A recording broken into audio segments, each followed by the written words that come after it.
सरकार एगो मनीष पत्रकार कुछ ना उखाड़ी जंगल राज के सरकार कुछ ना उखाड़ी जंगल राज के सरकार एगो मनीष पत्रकार कुछ ना उखाड़ी जंगल राज के सरकार जेल जाइबा थाना जाइबा जाइबा चाहे कोर्ट में पूरा जनता दिहे गवाही बाटे तोहरा सपोर्ट में जेल जाइबा थाना जाइबा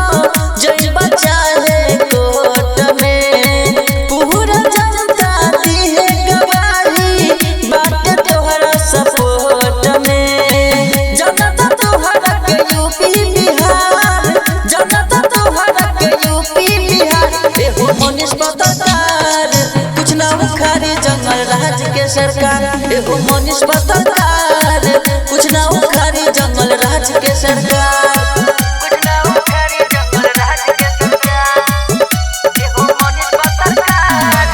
कुछ ना उखाड़ी जंगल राज के सरकार हमनी के सुनिए भैया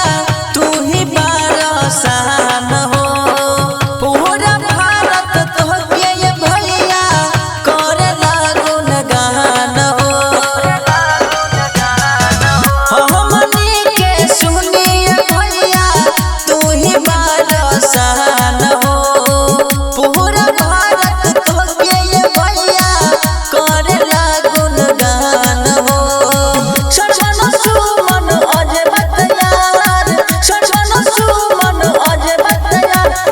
मनीष पत्रकार कुछ ना उखाड़ी जंगल राज के सरकार एगो मनीष पत्रकार कुछ ना उखाड़ी जंगल राज के सरकार।